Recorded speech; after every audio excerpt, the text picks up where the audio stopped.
수나라 문제부터 하면 될 것 같은데? 맞지? 내 기억이? 그래. 거기부터 하자. 일단은 그 581년에 수라고 하는 제국이 등장을 하게 됐고 589년에 수나라가 이 중국 땅을 하나로 통일을 하게 되는데 일단 이 수나라의 일대 황제 수문제가 있다. 일단 이 수문제의 본명은 양견이라고 하는 사람이야. 근데 이제 요즘 같은 수능 트렌드상 이제 이 사람 본명은 좀 외워놓을 것. 일단 이 수문제의 업적 쭉 나열을 하자면은 동아시아사 교과서 안에는 이렇게 자세하게 나와 있진 않은데 어차피 여기 하는 사람들이 대부분 다 세계사까지 하잖아. 그러니까 이제 이거 다 받아 적어라. 일단 이 수문제 같은 경우에는 일단은 이제 수라고 하는 나라를 581년에 건국을 하게 돼. 자, 그리고 587년에 기점을 해서 구품종정제라고 해서 위진 남북조 시대 때 관리를 채용하기 위한 제도 하나가 있었는데 이 제도를 폐지하고 오로지 능력만으로 능력 좋은 관리들을 선출하는 과거라고 하는 시험을 첫 번째로 중국 역사상 시행한 황제가 수나라 문제인 거야. 그러니까 이 과거제 시행은 587년이에요. 혹시 모르니까 연도를 좀 적어 놓을게. 자, 그리고 이제 589년에 남조 정권의 마지막 나라가 진나라였잖아. 그래서 이 진나라를 무너뜨리고 이 남북조 시대를 하나로 통일한 과업을 갖고 있는 게 수문제의 업적이다.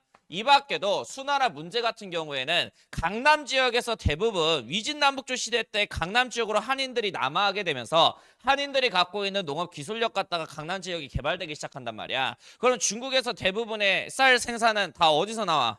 강남에서 나오는 거야. 그럼 강남에서 나온 이런 식량을 화북의 수도가 있으니까 화북까지 운반을 해야겠지. 그래서 인공 물길을 만들게 되니 그 인공 물길을 우리는 대운하라 그래요. 그리고 여기서 이제 포인트는 뭐냐면 대운하 건설은 수나라 문제가 처음으로 시작한 건 맞아. 근데 이 문제 다음 황제였던 수나라 양제 역시도 이 대운하 건설 사업을 이어서 해요. 그리고 이 대운하 건설 사업은 언제까지 이어지게 되냐면은 나중에 훗날 여진족이 만든 청나라 있거든. 청나라 시대까지 대운하 건설 사업은 쭉 있게 됐다라는 거야.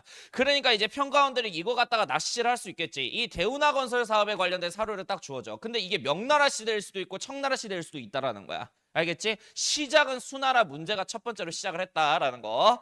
자, 그리고 이제 2대 황제 수나라 양제고요. 이 양제의 본명은 양광이라고 하는 황제였다. 아버지 수문제를 살해하고 황제 자리를 찬탈하신 분이었죠.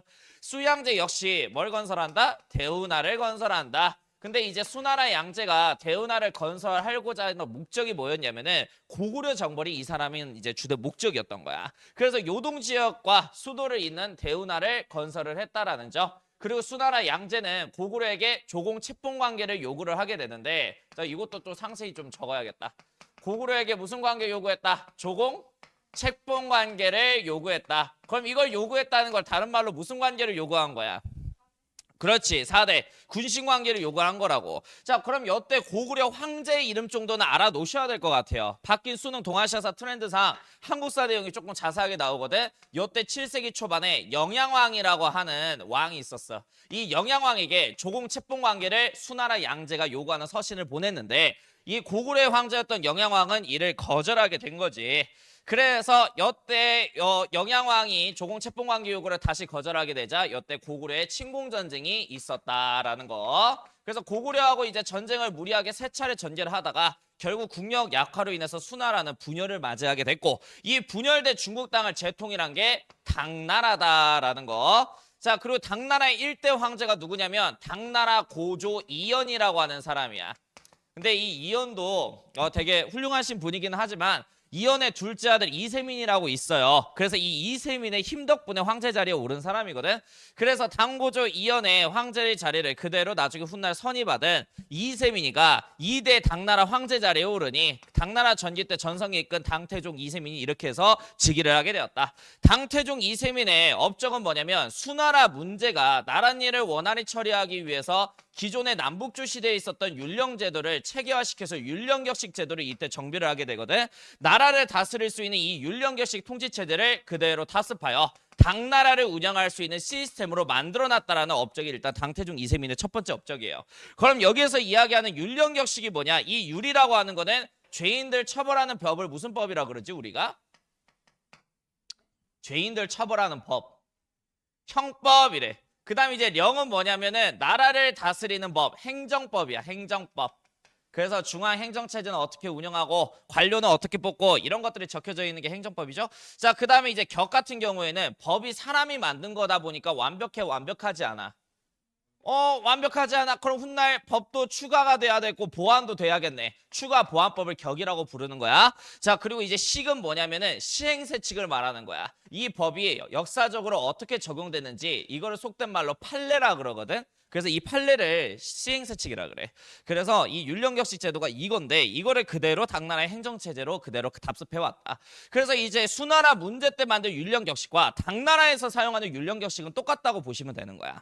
그 다음에 당태종 이세민의 대표적인 업적이 뭐냐면은 돌궐을 정복을 했다라는 거야.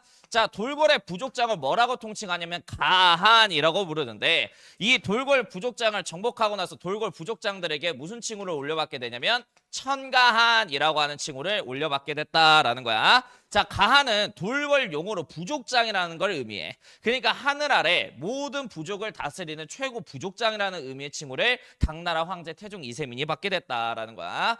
자, 그리고 이제 수나라가 정복하지 못했던 고구려에 다시 이제 침공전쟁을 벌이게 되는데 문제는 어떤 성에서 막혀서 되돌아와요. 이거 그래도 한국사 했으니까 어떤 성이 양만춘 장군이 지키는. 그렇지, 안시성 전투. 그래서 이 안시성 전투 연도 외워라. 645년. 자, 그럼 이 안시성의 성주는 이제 양만춘 장군이었고요. 당나라 태종 이세민의 50만 병력이 이곳에서 막혀서 돌아오게 됐죠. 그래서 1차 고구려 침공전쟁은 당의 패배로 끝이 나게 됐다라는 점. 자, 그리고 이제 삼국 통일전쟁 관련된 역사 쭉 정리를 할게. 삼국 통일전쟁. 안시성 전투에서 패배하고 나서 당나라 수도성이 장안성이란 말이야. 장안성에서 당나라 황제가 씩씩거리고 있었을 때 신라 사신 하나가 놀러 온 거야. 그 사신이 이름이 김춘추였던 거죠. 그래서 이 김춘추는 당태종 이세민에게 뭘 건의하게 되냐면 648년에 나당동맹이라고 하는 것을 건의하게 돼. 신라하고 당나라가 뭘 체결하자?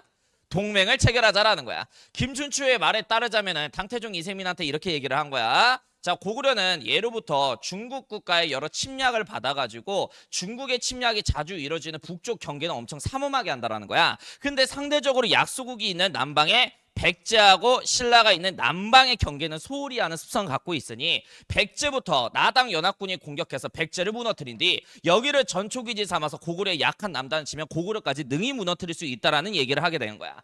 이렇게 해서 백제하고 고구려가 나당 연합군의 공격에 의해서 멸망을 하게 된다면은 자, 요거 중요해요. 자, 대동강이 어떤 지역에 있어? 대동강. 야, 대동강 어디 있어? 조기 말고 어씨 평양. 그래서 우리가 이렇게 표현할 수 있는 거야. 대동강 이남 땅 같은 경우에는 누가 갖게? 신라가 갖고, 대동강 이북 지역 같은 경우에는 어떤 나라가 갖는다? 당나라가 갖는다. 이렇게 서로 합의를 본 거라고, 신라하고 당나라 황제가. 근데 이 대동강이 평양에 위치해 있기 때문에 이게 평양 이남 평양 이북으로 표현해도 상관이 없는 거야. 됐어? 그래서 이 나당 동맹은 어떤 두 남자가 체결했다고? 당나라 태종 이세민과 누구? 김춘추가 체결하게 된 거야.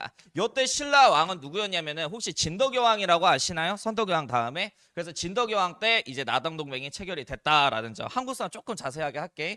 그럼 이 나당 동맹군의 첫 번째 타겟은 어디야? 고구려야, 백제야?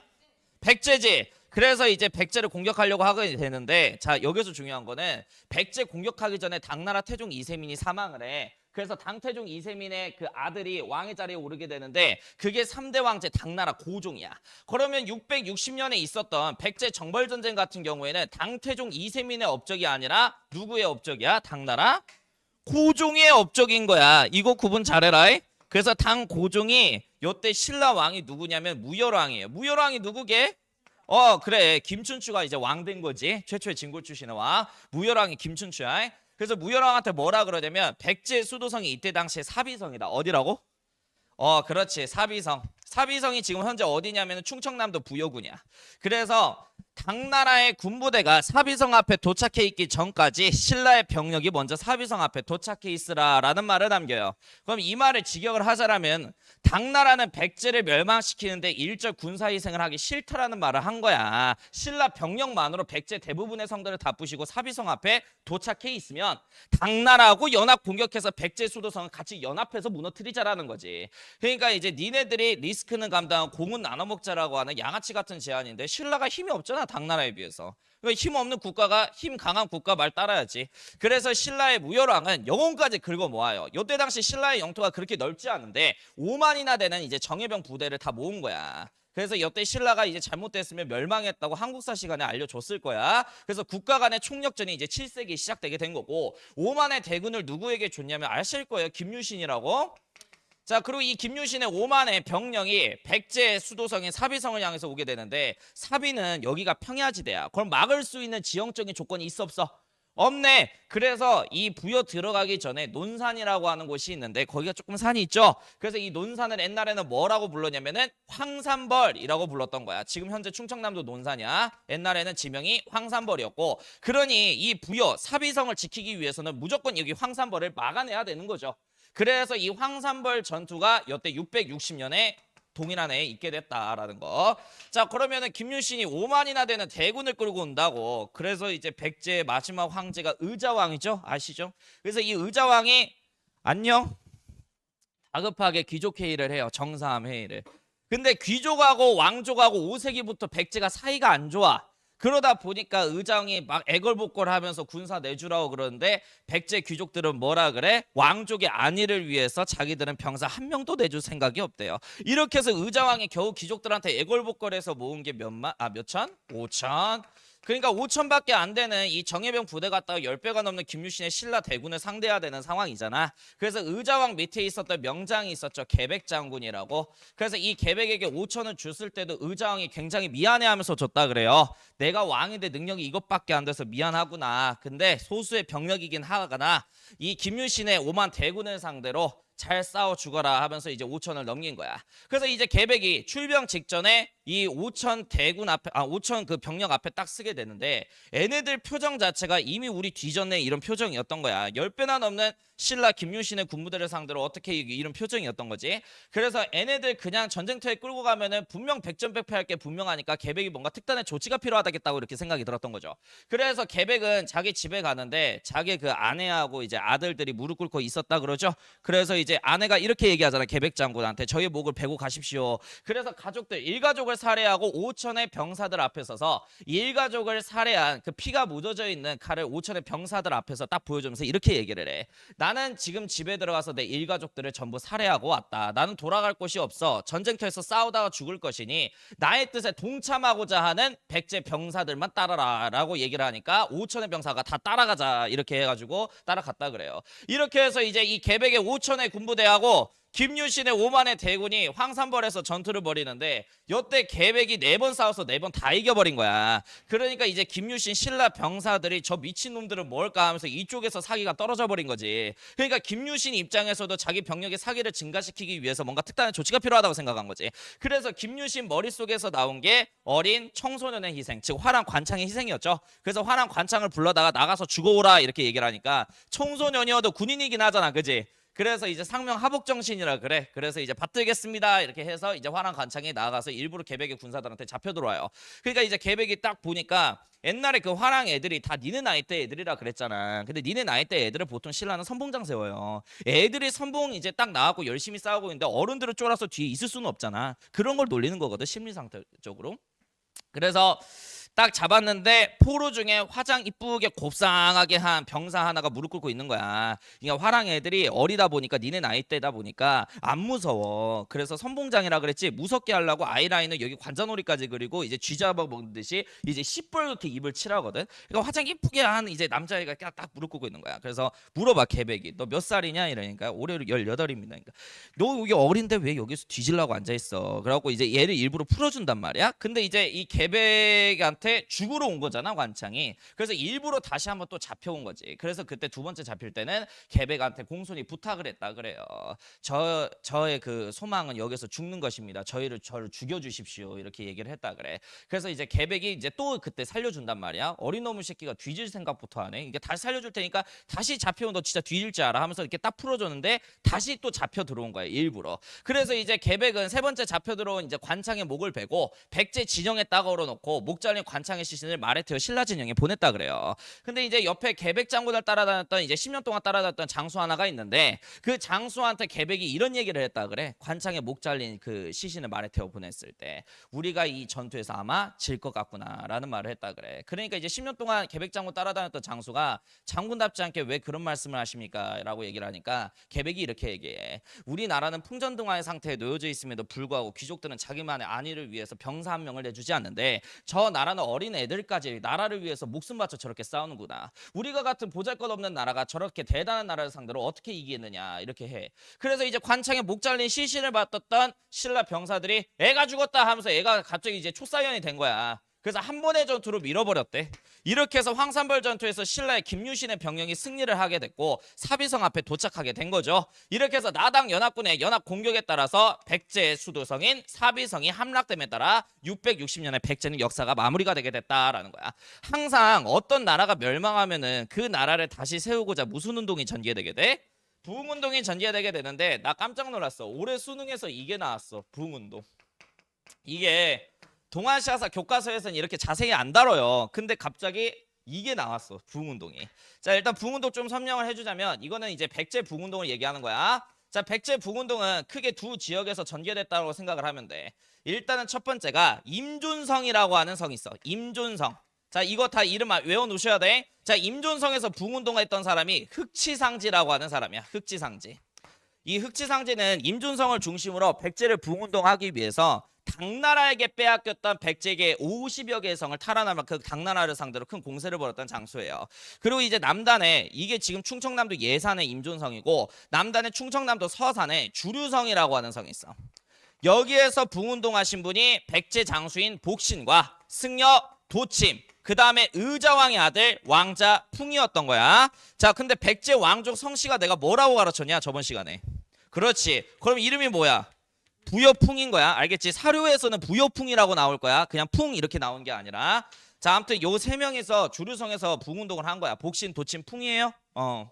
근데 문제는 이 복신 장수하고 도침 승려가 사이가 안 좋은 거지. 그래서 복신은 도침에 이제 잠자리에 들어가서 도침을 이제 단검으로 찔러서 살해를 해. 암살을 한 거야. 그리고 이제 남은 이 복신하고 풍마저 사이가 안 좋아.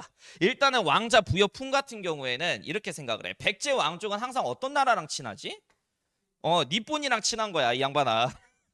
그래서 일본의 외왕에게 원군을 요청하면은 외왕이 지금까지 백제한테 받은 게 많아서 분명 원군을 보내줄 거래. 그래서 외에 원군이 오게 되면은 이 주류성의 백제 부흥운동군과 왜군이 연합을 해서 나당연합군하고 싸워가지고 백제를 부흥시키자라는 이런 얘기를 한 거야. 그런데 이제 이 복신장군 같은 경우에는 이게 너무 리스크가 크다고 생각을 한 거지. 외놈들이 공짜로 도와줄 리가 없잖아. 이렇게 해서 외놈들의 도움을 받아서 부흥의 운동에 성공한다고 할지언정 그 부흥된 국가는 분명 외왕의 간섭을 받을 게 분명하대. 그래서 주류성 에 있는 백제 군사만으로 충분하니까 백제 병사만으로 부흥운동하자라고 복신하고 풍이 맨날 싸웠던 거야. 자, 이렇게 해서 이제 왕자 풍 입장에서는 기분이 좀 상했던 거지. 내가 그래도 백제 왕족인데 이 새끼가 왕족이 말하는데 껴들어 해가지고 이제 복신 또 이제 침소 가가지고 복신 암살해버린 거야. 그래서 왕자 풍이 원하는 대로 외왕에게 원군을 요청하게 됐고 외왕은 지금까지 백제한테 받은 게 많잖아요. 신하 국가로서. 그래서 백제 부흥시켜주는데 도움 주겠다고 해서 27,000명이나 되는 왜군들을 어디에다 상륙시키냐면 백산이라는 곳에다가 백강이라고 하는 곳에다가 상륙을 시킨 거야. 이렇게 해서 동아시아 최초의 국제전투인 백강전투가 이렇게 해서 터지게 되었다. 그럼 이 백강전투의 싸움 구도는 어떻게 되냐면은 왜군하고 연합한 게 어떤 성 백제 부흥운동군 세력? 주류성 백제 부흥운동군 세력. 그리고 얘네들하고 싸운 게 나당연합군이죠. 그래서 이 백강전투에다가 별표 쳐. 이게 동아시아 최초의 무슨 전투다? 국제전이다라는 거 솔레여고 내신 문제에서 실제로 나왔고요. 이것도 동아시아사 수능 문제에서도 많이 나와요. 그럼 이게 왜 동아시아 최초의 국제전이냐? 여기 일본도 껴있고 주류성에 있는 애들이 백제인들이지, 그지? 그 다음에 여기 신라 사람들 껴있고 중국 당나라 껴있잖아. 그러니까 이제 중국, 한국, 일본이 다 여기 껴있죠. 그래서 이게 역사적으로 동아시아 최초의 국제전 전투니까 이거 의미 잘 기억을 해두실 것. 아, 그리고 오늘이 3주차잖아. 4주차에 내가 뭐 보기로 했지? 시험 보기로 했지? 그래서 다음 주에 시험을 볼 건데 약속대로 부모님한테 다 문자를 보낼 거고요. 그 다음에 3주차 오늘 분량까지가 시험 범위인 거야. 알겠지? 화이팅! 자, 아무튼간에 이제 이 백강전투에서 누가 이기게 되냐면 나당연합군의 승리로 끝이 나게 된 거야. 이렇게 해서 이제 이 백강전투 이후에 백제붕운동군은 진압을 당해서 이제 힘을 잃어버려서 백제붕운동은 이렇게 끝이 나게 돼요. 자, 그러면 나당연합군 입장에서는 백제붕운동군까지 싹 다 진압을 했으니까 이제 최종 목적지는 어느 나라 멸망시키기로 쳐들어가야 돼. 그렇지, 고구려. 이렇게 해서 668년에 고구려의 수도성이 이때 당시 어디야? 고구려의 마지막 수도성. 어디야? 말해.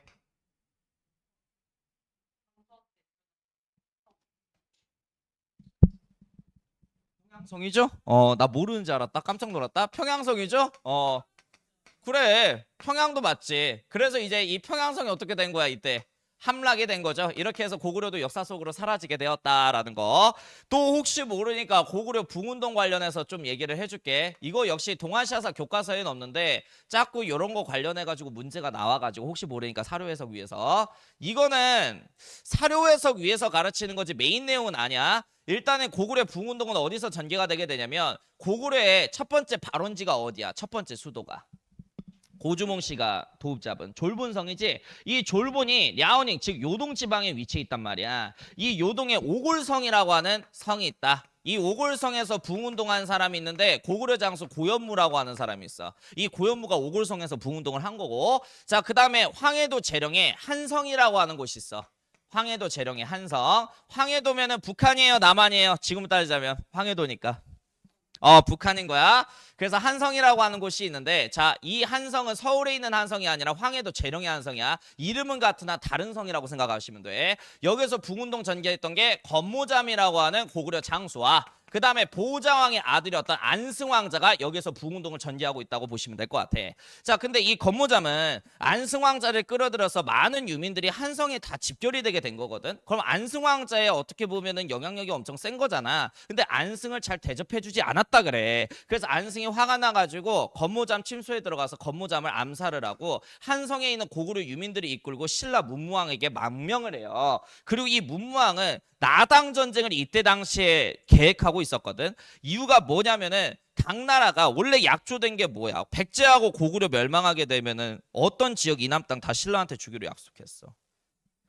그래, 평양 이남. 근데 이제 평양 이남 땅은 줘야 되는데 백제 붕운동군 진압하겠다라는 명목으로 이 백제 두 번째 수도성이 웅진성이에요. 이 웅진 지역에다가 웅진 도독부라고 하는 지배기구를 660년에 설치를 한 거야. 그러니까 백제 땅 안 주겠다라는 거지. 그리고 신라 수도가 경주잖아. 이 경주를 당나라 사람들은 계림 이렇게 불렀는데 신라 수도 경주에다가 계림도독부라고 하는 지배기구를 663년에 설치를 한 거야.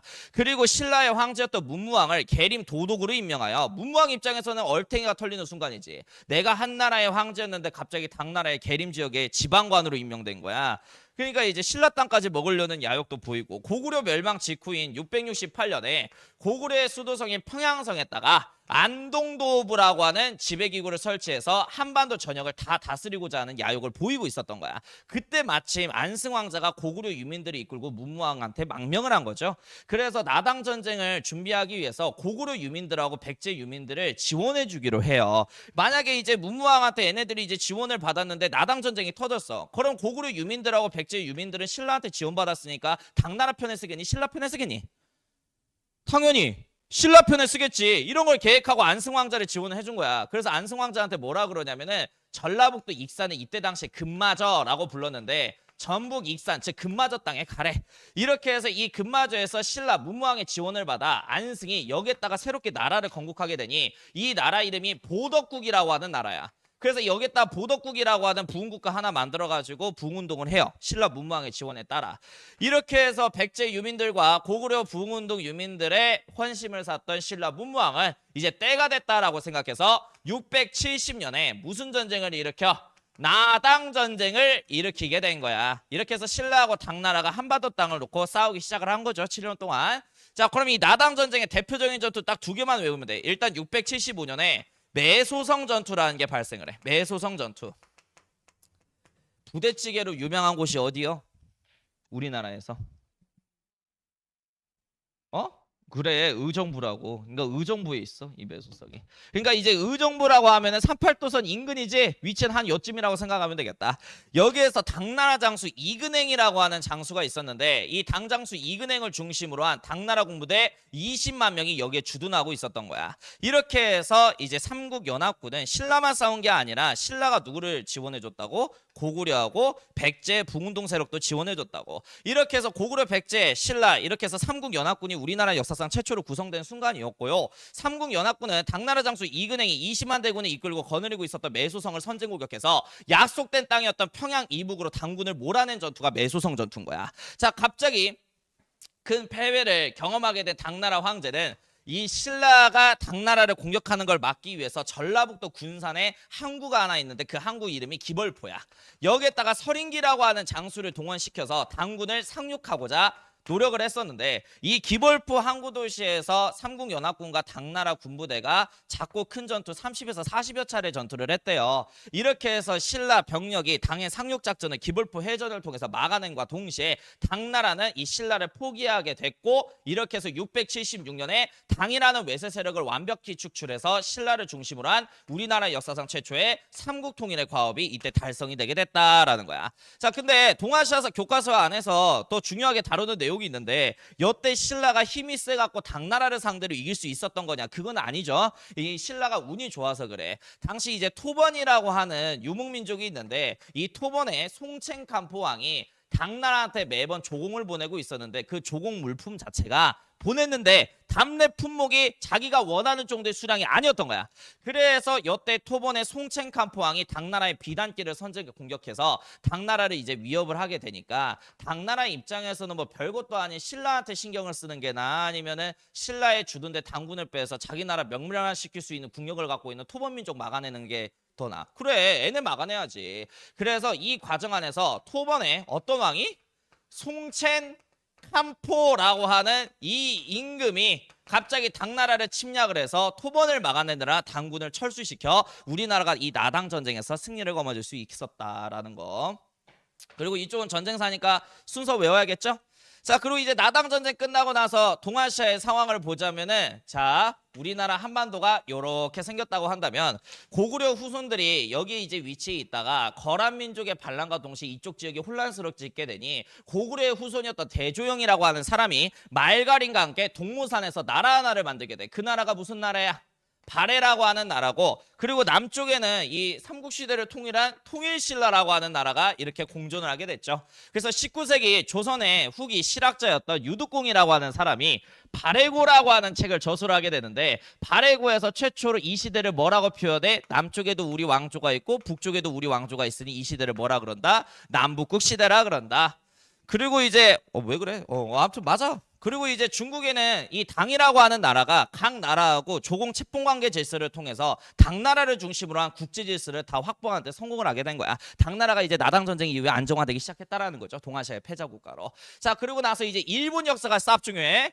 자, 일단은 이 야마토 정권 막바지에 야마토 정권이 이렇게 돼 있었지. 4세기부터 해갖고 710년까지였잖아. 야마토 정권에서 이제 천황의 힘이 강해지다 보니까 어떤 시대로 넘어오게 되냐면 710년부터 794년까지 나라 정권 시대로 넘어오게 된 거야. 자, 그러면 이 시대를 왜 나라 정권이라고 얘기를 하냐면은 수도가 어디에 있기 때문에? 나라연에 위치해 있기 때문이야. 그래서 이 나라 정권 시대 수도 도시를 무조건 외워야 돼. 나라연에 어떤 도시 하나가 있는데, 이 도시가 시험 문제 많이 나와. 헤이조쿄라고 하는 도시야. 알겠지? 그래서 문제는 이렇게 나올 거야. 일본 이제 지도에다가 나라연에 이렇게 이제 표기를 할 거야. 그리고 여기에다 헤이조쿄 이렇게 이름이 적혀져 있을 거거든. 자, 이 시기에 동아시아에서 볼 수 있는 모습으로 옳은 거 하면은 8세기 동아시아 모습 고르면 되는 거야. 알겠지? 당나라를 중심으로 한 조공 채권 관계 질서가 완성되었어. 뭐 이런 게 정답이 되겠죠. 자, 그러면 나라 정권 시대 특징 나열할게. 천황이라고 하는 호칭을 본격적으로 사용하기 시작해요. 근데 내가 천황 호칭은 몇 년에 첫 사용했다 그랬어? 그 전에 몇 년에 660년에 어떤 천황이 1대 천황, 진무 천황이 자, 이거 정확하게 알고 갑시다. 일본에서는 원래 지배자를 뭐라고 불렀죠? 오키미라고 불렀죠.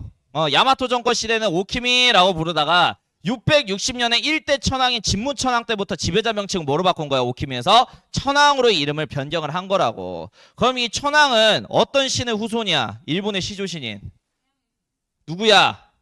아마테라스 오미카미의 후손인 거야. 알겠지? 그래서 이쪽은 신의 혈통이라고 일본 사람들이 생각을 하고 있는 거야. 자, 근데 이 천황호칭 사용은 아스카 시대 때, 즉 7세기 때 처음 사용했고 이때는 본격 사용했다는 소리예요. 천황이 이미 강해졌으니까. 자, 그리고 이제 또 하나, 일본이라고 하는 나라 이름을 공식적으로 이때부터 사용하게 돼. 일본 국호 사용.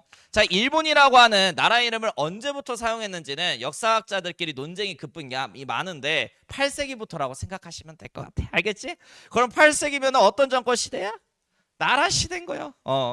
자, 그리고 이제 나라 정권 시대 때 요때 당나라가 어떻게 보면은 세계에서 가장 발전된 나라야. 그럼 세계에서 가장 발전된 당나라의 선진 문화를 배워야 일본이 발전을 하겠다. 그래서 당나라의 선진 문화를 배우기 위해서 이때도 견당사가 파견되었다라는 거야. 자, 그리고 이것도 마찬가지야. 견당사 파견도 나라 정권 시대 때 처음으로 파견이 돼? 아니지. 야마토 정권 시기 630년에 첫 파견이 됐지. 그래서 나라 정권 시대 전부터 견당사 이론들이 파견이 됐던 거고 당나라에 언제 중단이 되게 되냐면은 헤이안 시대인 894년에 파견이 중단이 되었다. 총 8차례 당나라의 선진 문화를 배우기 위해서 파견된 사절이 견당사고 나라 정권 시대 때도 역시 파견이 되었다라는 거. 자, 그리고 이제 이 나라 정권 바로 옆에 있는 나라가 신라죠. 그럼 이 신라의 선진 문화를 배워와야겠지. 그럼 이 사절을 뭐라 그러게? 견신라사 이렇게 부르는 거야. 그리고 나라연에 위치해 있는 이 헤이조쿄라고 하는 도시성이 너무 좁아요. 근데 막 나라가 안정화되니까 인구가 증가해 감소해. 증가해. 근데 여기는 졸라게 좁다고. 그럼 이사 가야지. 그래서 이때 나라 시대 때 헤이조쿄라고 하는 도시도 건설이 되었지만 동시에 여기가 너무 좁다 보니까 옆에다가 큰 도시 하나를 만들게 되는데 그게 교토에 있는 헤이안쿄야. 그래서 이 두 도시가 건설한 게 어떤 시대? 나라 정권 시대. 그래서 나중에 추후에 794년에 수도를 헤이안쿄로 천도를 하게 되는데 이 도시가 만들어진 거는 나라 시대 업적으로 우리가 분류를 해야 된다는 거야. 자, 그리고 이것도 또 심하네요. 자, 이거 저거 태극전하고 대극전이라고 하는 궁궐이 나오잖아. 이거 나라 정권 시대 때 다 만든 거야. 알겠지? 그러니까 이게 옛날에 한 3년 전인가 수능 기출문제 한번 나왔었는데 애들이 이게 딱 나온 거야. 근데 이제 태극전, 대극전 하면 이게 뭔가 중국 궁궐 같고 아니면 우리나라 궁궐 같잖아. 근데 일본 나라 시대 때 만들어진 궁궐인 거야. 알겠지? 외국 사절을 뭐 접대하거나 국왕에 즉위식하는 그런 궁궐이야.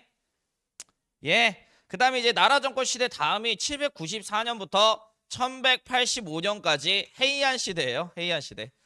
그럼 여기서 눈치를 깔아야 돼. 어디로 수도를 이동했다 나라연에서. 헤이안. 이 헤이안이 지금 뭐라고 부르는 지역?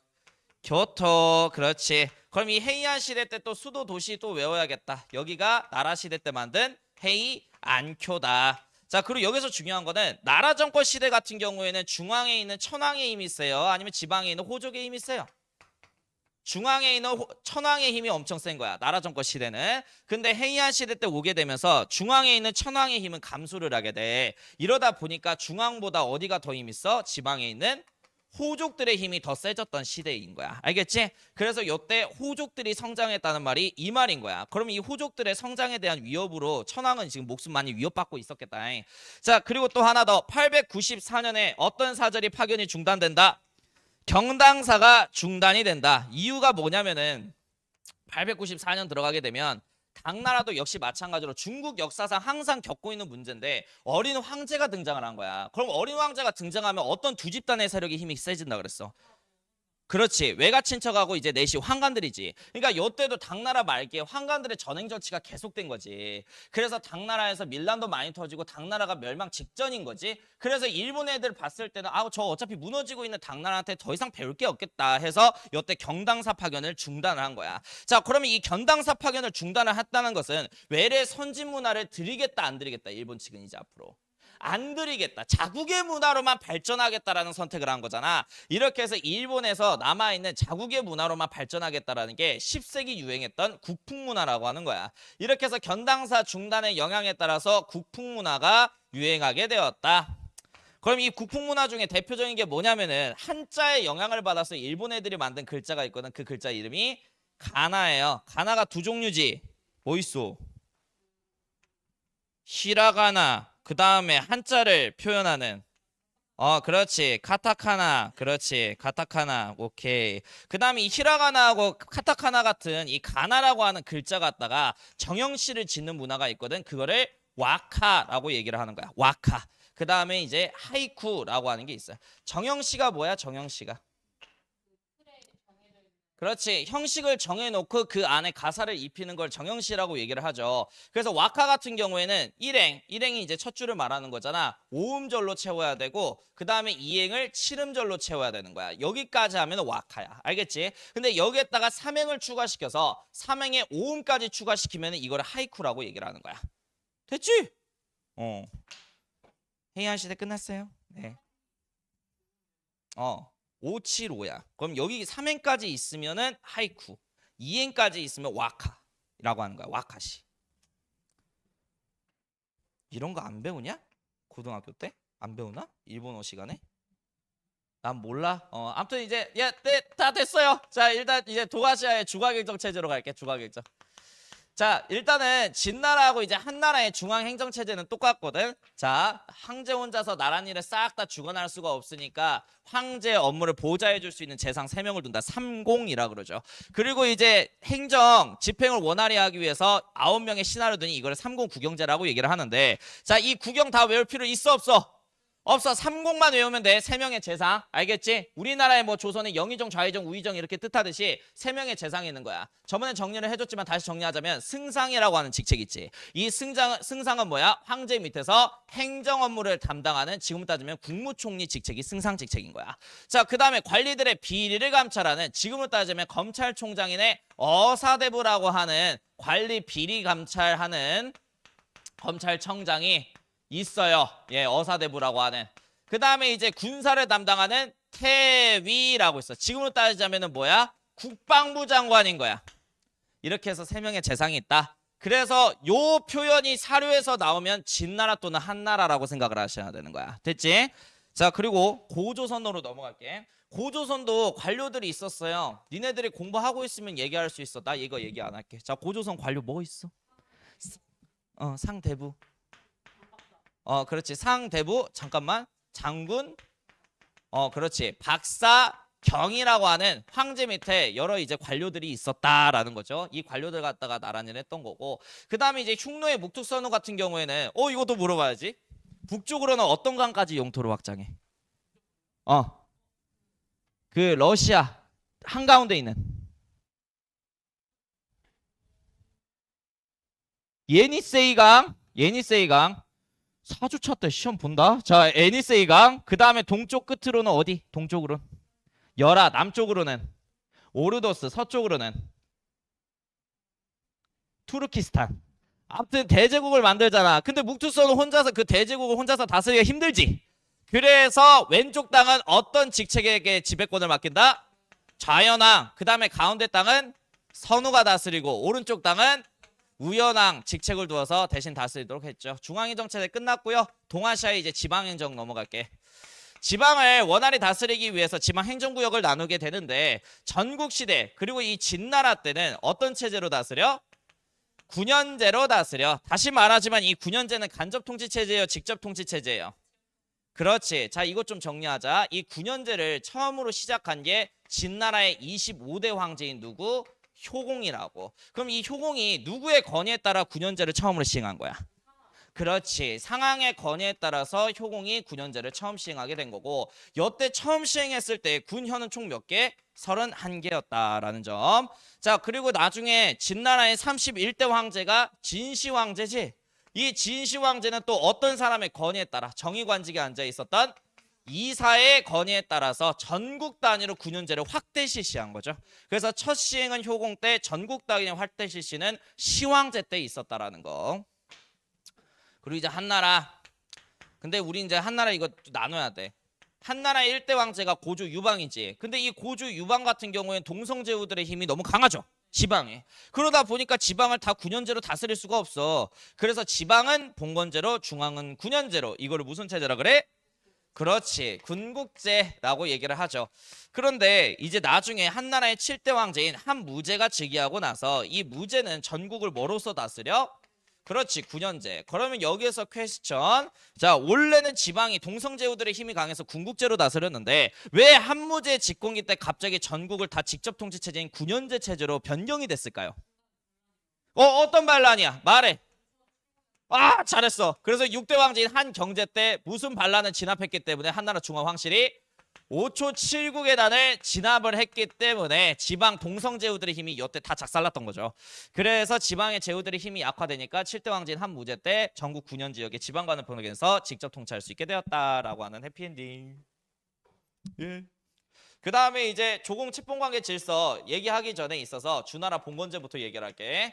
자, 이제 조공 채봉관계 질서에 관련해서 얘기를 할게. 일단 이 조공 채봉관계 질서는 처음으로 등장한 게 주나라 봉건제 때문에 처음 등장을 한 거야. 자, 그럼 여기서 다시 정리하자. 자, 여기에서 이야기하는 책봉은 무슨 개념이야? 그렇지. 너 내 신하니라 하면서 신하국가로 임명해주는 행위를 우리는 책봉한다 그래. 자, 그럼 신하국가는 자식국가지. 그럼 내가 자식이 됐고 신하가 됐어. 그럼 임금국가 이제 우리 아비국가한테 명절날 매년 뭘 갖다 바쳐야 돼? 그렇지. 특산품 같은 거 갖다 바쳐야 된단 말이야. 이걸 조공이라고 그러는데, 자, 봉건제 다시 얘기하자면 주나라의 최고 통수권자를 뭐라 그래 옛날에?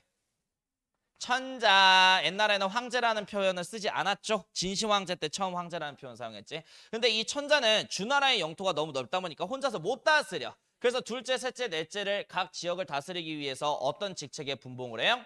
제후. 근데 이 제후 역시 천자 아버지한테 받은 땅이 너무 넓어 혼자서 못 다스리겠네. 그래서 자기가 받은 땅을 또 나눠서 자기 아들들한테 나눠주죠. 이렇게 책봉받은 애들을 뭐라 그래? 경 또는 대부라고 불러. 그 경대부 역시 제후한테 받은 땅이 너무 넓어. 그래서 자기 둘째, 셋째, 넷째, 다섯째한테 각 지역의 땅을 분봉해준과 동시에 왕으로 임명해주죠. 이런 애들을 뭐라 그래? 사. 그렇지. 자, 그러니까 이 천자는 제후를 책봉해 준 거고 제후는 자식국가로서 천자한테 뭘 해야 돼? 충성과 조공을 갖다 바쳐야 된다라는 거야. 그럼 이 조공무역은 갖다 바쳐주는 쪽이 이득이에요? 아니면은 받는 쪽이 이득이에요? 갖다 바쳐주는 쪽이 이득인 거지. 받는 쪽이 아니라 갖다 바쳐주는 쪽이 이득인 거지. 아빠 굴비 처먹어. 그러면 아빠가 굴비 10개로 돌려주겠지. 아빠인데 자식이 돌아갈 때. 그래서 조공무역은 항상 갖다 바쳐주는 쪽이 이득을 본다라는 거야. 자, 그러면은 천자는 너무나도 넓은 땅을 혼자서 다스릴 수가 없으니까 자기 혈족들한테 대신 다스려 하면서 통치에 대한 독립권을 다 줘버린 거지. 자, 그럼 이 조공 책봉관계 질서는 간접 통치 체제야, 직접 통치 체제야? 그렇지. 이게 솔레오구에서 시험 문제 나왔고 옛날에 제 제자가 틀려왔어요. 간접 지배예요. 그러면은 우리가 조금 유식하게 표현을 하자면 이 봉건제의 반대말은 무슨 체제야? 그렇지. 9년제다. 9년제는 직접 지배 체제니까. 그러죠? 자, 그리고 이 봉건제가 강화된 게 한나라야. 한나라 시대부터 이제 얘네들의 민족 정체성이라는 게 만들어져요. 내가 옛날에 그 얘기를 했을 거야. 중국 애들을 자기들은 뭐라고 부른다 그랬지? 중국 애들은 스스로를 무슨 족? 한족. 그럼 왜 한족이라 불러? 그래. 우리 민족의 정체성은 어디서부터 시작됐다고 여기는 거야? 그렇지. 한나라부터 시작됐다라고 여기는 거야. 그래서 이 한나라 시대 때부터 우리 한족이 제일 우월해라고 하는 화이론적 세계관이 드디어 등장하게 된 거예요. 이걸 다른 말로 중화주의 사고관 이렇게 불러. 그럼 이게 뭐겠니? 우리 중화민족 말고 나머지는 싹 다 뭐다? 오랑캐 새끼들 이렇게 바라보는 세계관인 거야. 이게 오랑캐 이자인 거야. 알겠지? 자, 그러면은 우리 중화민족 즉 한족 말고는 나머지는 싹 다 오랑캐니까 정벌해야 될 대상으로 여겼겠네. 그죠? 자, 그래서 한나라의 특징 알려드릴게요. 근데 한나라가요, 다른 유목민족에 비해서 국력이 약한 경우가 있단 말이야. 특히 흉노하고 상대했을 때 흉노보다 국력이 약했죠. 자, 그러다 보니까 정벌이 가능한 지역 같은 경우에는 한나라 황제가 직접적으로 그 지역에 군현을 설치해서 군현제로 직접 다스리는데, 정벌이 불가능한 지역 같은 경우 있잖아. 뭐 예를 들어서 일본 같은 경우. 일본은 여기가 섬나라다 보니까 이때 당시 항해술이 있어 없어? 한나라식에 없단 말이야. 근데 괜히 일본 쳐들어갔다가 재정 박살나고 나라 국력 좆될 수가 있는 거야. 그래서 이런 정벌이 불가능하고 애매한 지역 같은 경우에는 봉건제로 다스리는 게 특징인 거야. 봉건제로 다스린다는 게 뭐로 다스린다는 거야? 아니야, 조공 책봉 관계로 다스린다는 거야. 조공 책봉 관계로.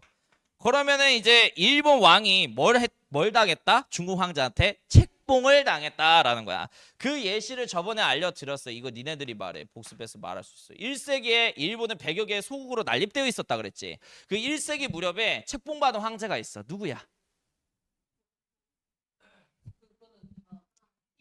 자, 내가 이제 조금 깔아둔 줄게. 자, 요때는 후한시기였고요. 후한의 1대 황제가 광무제였죠. 이 양반한테 책봉받은 외왕이 있어. 그렇지, 노국왕이야. 그래서 이 노국왕이 금도장도 하사받고 한이 노국왕이라고 하는 칭호도 하사받았죠. 그래서 이렇게 해서 너는 이제 후한의 신하국가로 일본을 대신 다스리는 지배자니라라는 식으로 책봉을 한 거야. 자, 그럼 이 1세기에는 노국왕이 조공을 갖다 바쳤다 안 바쳤다? 바쳤다라는 거야. 자, 그리고 이제 3세기 들어가게 되면 일본 열도가 30여 개의 소국으로 이제 정리가 되게 되지. 그리고 이 30여 개의 소국은 야마타이 국가라고 하는 이름으로 이제 연합을 해요. 자, 그럼 이때 3세기는 위나라 시대인데, 위나라의 명제라고 하는 황제가 있어. 이 명제 본명이 뭐라고? 조조 아들 조비라고. 그래서 이 조비한테 책봉받은 일본의 여왕 이름이 히미코 여왕인 거야. 야마타이 국가의 여왕. 그래서 이 히미코 여왕의 칭호가 어떻게 돼? 친이외왕. 이렇게 해서 정복이 불가능한 지역 같은 경우에는 이렇게 조공 책봉 관계 질서로 다스렸다라는 거야. 자, 근데 여기서 우리가 하나 퀘스천. 한나라하고 맨날 싸웠던 게 어떤 민족이야? 흉노죠. 뭔 호족이야, 씨. 흉노지. 자, 근데 이 흉노는 한나라한테 조공무역하게 되면은, 자, 다시 얘기할게. 조공무역은 갖다 받쳐준 쪽이 이득이에요? 받는 쪽이 이득이에요? 갖다 받쳐주는 쪽이 이득이잖아. 그러니까 이 흉노 입장에서는 한나라하고 조공무역 하고 싶어 안 하고 싶어? 하고 싶어. 근데 흉노가 더 센데 신하로 책봉받기는 조금 그러지. 그래서 흉노는 조공만 한다라는 거.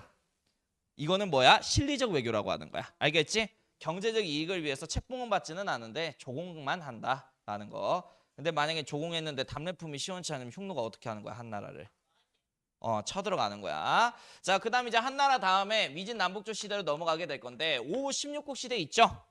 이 5후 16국 시대라고 하면 러시아하고 여기 몽골 땅에서 돌아다니고 있는 유목민족 5개 애들이 여기 화북 지역을 장악해서 13개 국가를, 여기에 잔존하고 있는 한족들이 3개 국가를 추가 수립해가지고 16개 국가가 화북 지역을 통일하기 위해서 막 싸우고 있었던 시대야. 자, 그러면 이 서진 황실에 소속되어 있는 한족들은 이 오랑캐들의 변란을 피해서 어디로 내려갔어? 강남으로 내려가서 동진이라고 하는 남조 정부를 시작을 하게 되죠. 자, 그러면은 이 화북 땅을 통일하기 위해서 오호는 누구하고 교류를 해야겠니?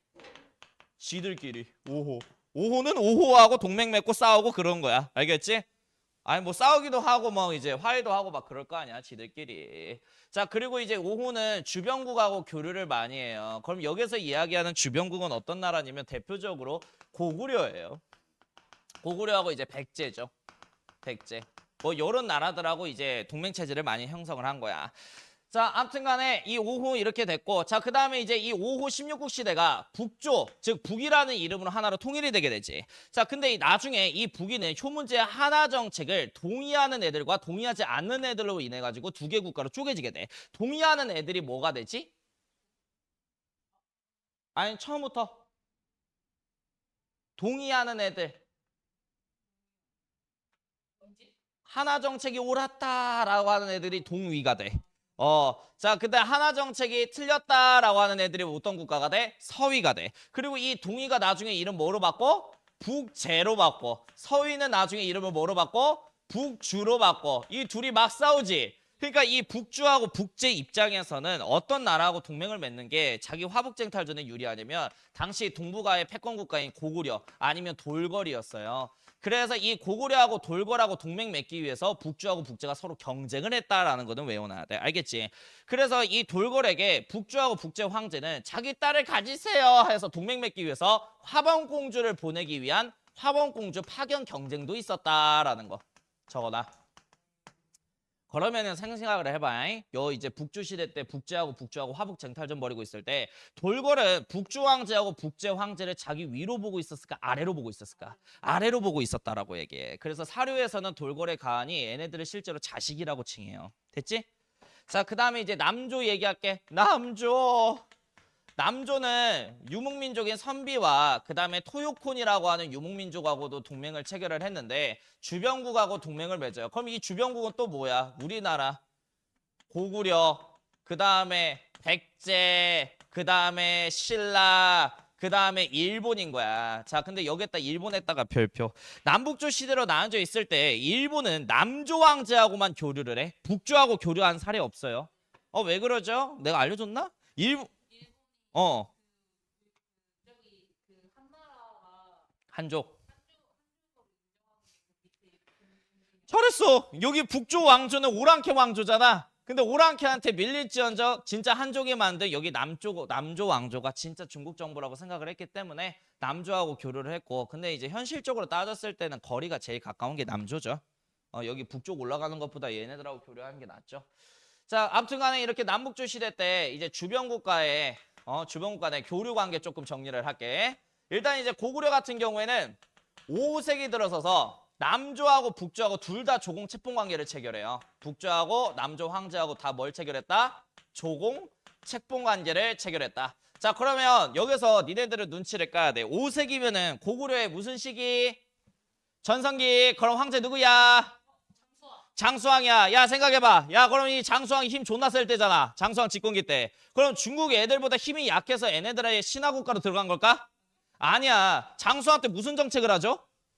남하 정책이야. 그럼 남하 정책이면은 남쪽에 있는 어떤 두 나라하고 졸라게 싸우고 있는 거야.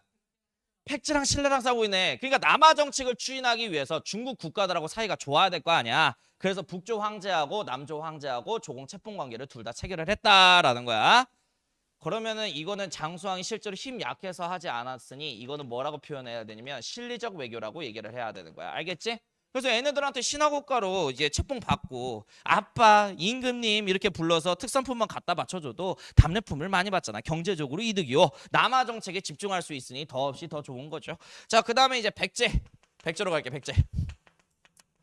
백제 같은 경우에는 자, 요게 백제가 킬러 포인트야. 자, 백제는 북조 황제한테는 조공만 갖다 바치는데 남조 황제한테는 조공 채뽕 관계 둘 다 체결해요.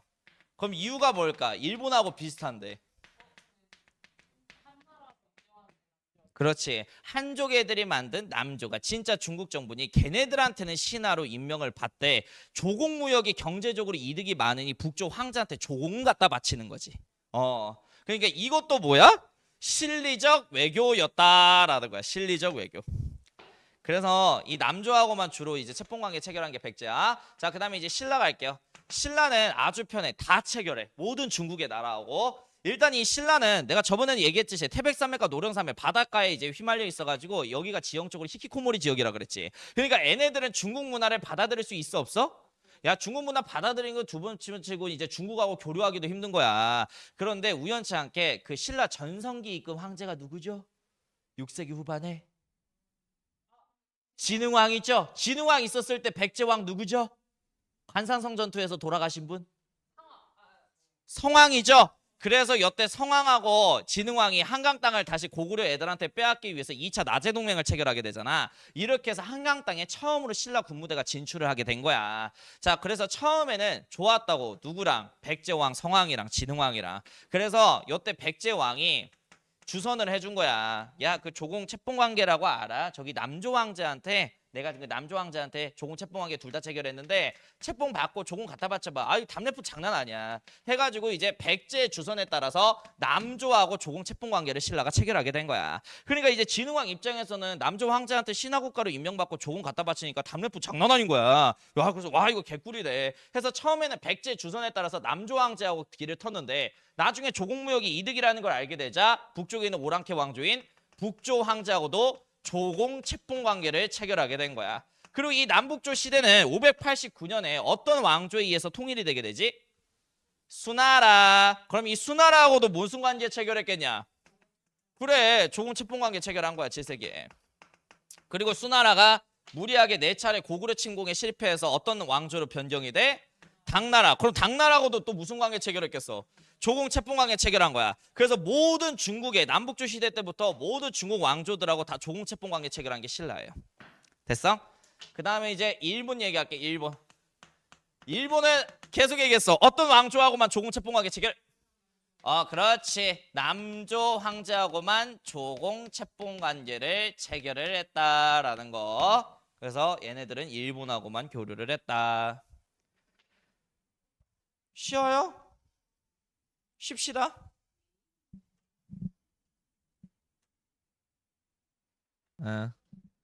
합시다.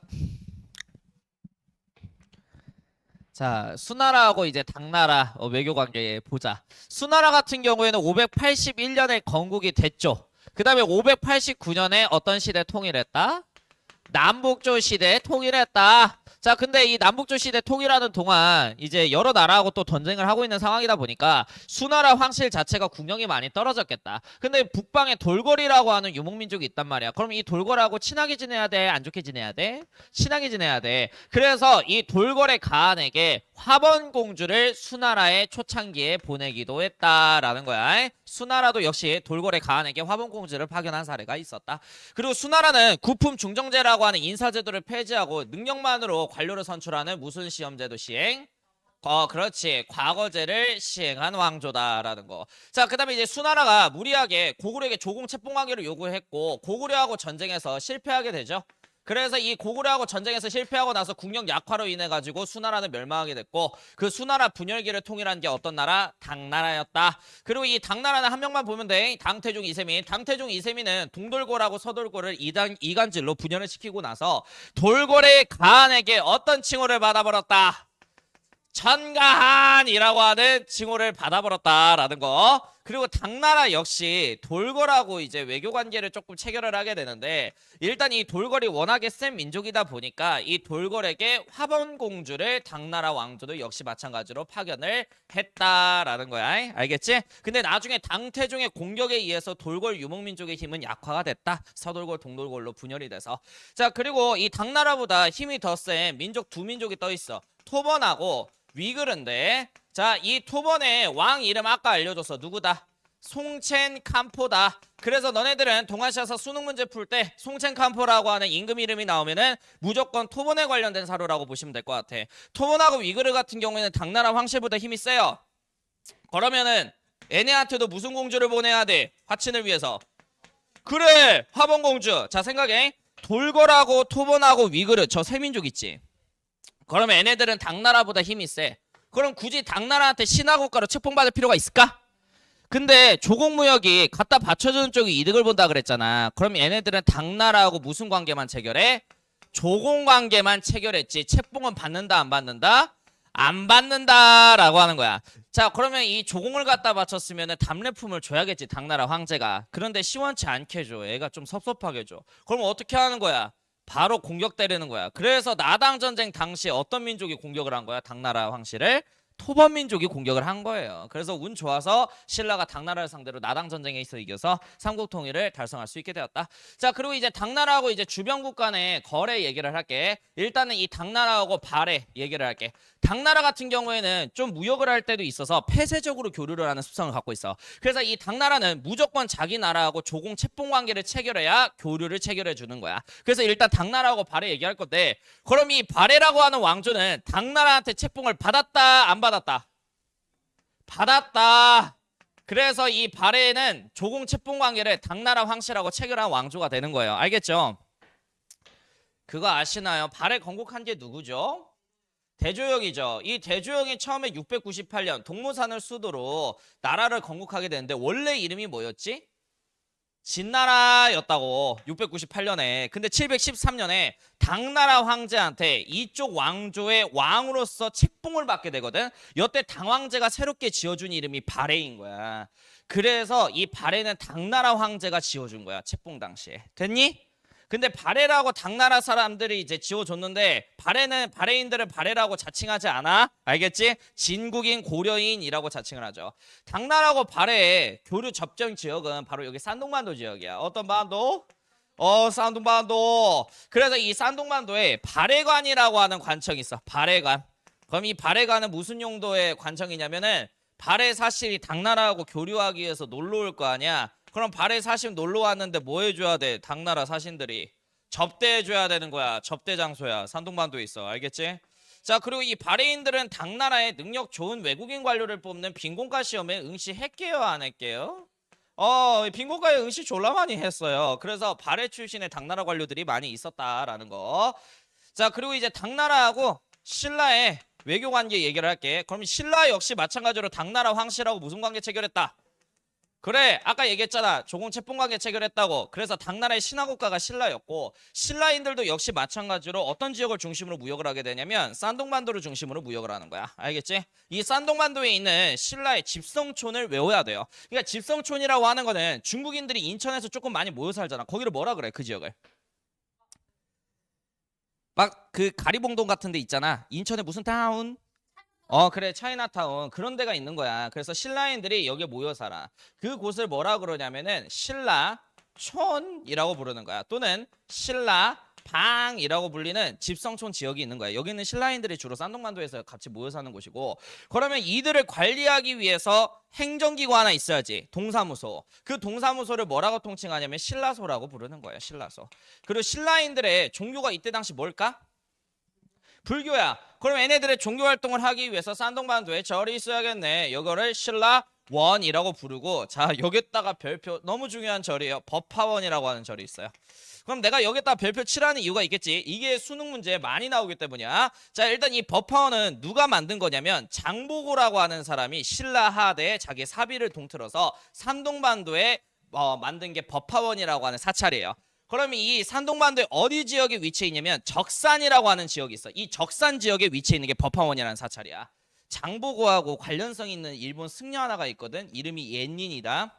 일단 이 엔닌이라고 하는 승려의 꿈은 뭐냐면 당나라에 가가지고 불법을 공부해 오는 게 꿈이야. 근데 신라 하대 시기에 여기 우리나라 해안가에 해적들이 너무 많은 거요. 가다가 해적들한테 잡혀 뒤질 확률이 높은 거지. 그러니까 이때 당시에 해상무역을 장악하고 있었던 게 장보고였고, 그 장보고가 전라남도 완도에 설치한 군사기지를 뭐라 그래요? 청해진이라고 그러죠? 자, 그래서 이 청해진에 있는 장보고에게 도움을 요청한 거죠. 그래서 이 장보고가 이때 이제 엔닌이 견당사 일원으로 당나라의 불법을 공부하기 위해서 파견이 될 상황이었거든. 이 견당사가 타고 있는 이 배를 신라의 함대가 지켜줘. 이렇게 해서 에스코트에서 이 법화원에서 숙식 해결하면서 엔닌은 당나라에서 불법 공부하고 돌아올 수 있게 된 거야. 그래서 이 엔닌이 나중에 어차피 다 불교사 할 때 배울 거지만 이 장보고 도움 덕분에 9세기에 엔닌이 무사히 당나라 가고 불법 공부하고 온 거야. 그래서 입당구법 순례 행기라고 하는 기행문에서 장보고의 도움에 대해서 극찬을 해요. 알겠지? 그래서 법화원 꼭 알아놓으시고. 자, 그리고 이제 당나라하고 일본의 교류 얘기할게. 일본은 당나라의 선진 문화를 배우기 위해서 뭘 파견했다? 당나라에 견당사 일원들을 파견을 했다라는 거야. 자, 그리고 이 당나라를 롤모델로 중앙집권 정부를 만들기 위해서 645년에 어떤 개혁을 추진하게 돼? 다이카 개신을 하게 돼요. 어차피 저번 시간에 배운 건데 조금 복습할 겸 물어보자. 다이카 개신의 목적은 뭐다? 당나라처럼 중앙 집권 정부를 수립하는 게 목적이지. 내용 어떻게 돼? 내용.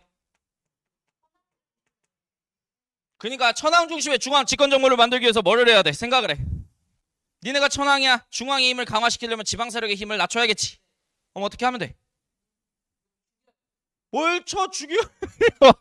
너무 극단적이지. 그러니까 조금 평화적으로 지방 세력 힘 낮추는 방법. 그래, 황제의 명령을 받은 지방관을 각 지역에 파견해서 지방의 호족들이 아니라 지방관이 직접적으로 그 지역을 다스릴 수 있도록 만들어줘야겠죠. 지방관 파견이 있겠고, 그 다음에 또 뭐가 있어? 이 호족들의 땅을 어떻게 해야 돼? 그래, 토지 국유화 정책. 그 다음에 황제 업무를 보좌해줄 수 있는 밑에 뭐를 많이 둔다? 관료들을 많이 둔다라는 거. 그리고 이 국유화된 토지를 성인 남자와 여자들한테 나눠주기 시작해. 이걸 뭐라 그래? 반전수수제. 그러니까 이게 다이카 개신의 총체적인 내용이었죠. 공부해. 어. 어? 반전수수제. 야이씨, 쟤또 공부 안 했어. 이씨. 반전수수법이라고도 해. 내가 물어볼게. 그럼 야, 요거 땅 국유화해가지고 성인 남자하고 여자들한테 나눠주잖아. 그럼 지급할 때 단위 기준이 어떻게 된다고? 단. Holy fucking 단. Yes. 단. 어. 응. 중국은 무라고 그렇게 사료 해석을 하시라고. 알겠지? 당하고 일본 끝났고, 그 다음에 얘네들끼리 또 교류도 있단 말이야. 발해하고 신라의 교류예요. 발해하고 신라. 일단은 이 발해하고 신라 같은 경우에는 서로 사이가 초창기에 좋았을까 안 좋았을까? 안 좋았어요. 일단 발해 1대 황제가 고왕이잖아. 고왕 때 안 좋았고 2대 황제가 무왕 때인데 요때는 적대적 관계였던 거야. 이유는 간단하지. 발해는 어떤 나라를 계승한 나라예요? 고구려. 근데 이 고구려를 멸망시킨 게 어떤 두 나라야? 요 두 나라 아니야. 그러니까 자기 조상국가의 원수라고 생각해서 적대적 관계를 계속 유지를 하다가 발해에 3대 임금이 있는데 무왕의 아들 문왕이에요. 대흠무 씨. 요때부터 이제 친선 외교 관계를 체결하죠. 근데 이제 아버지하고 이 양반은 조금 생각이 달랐던 거지.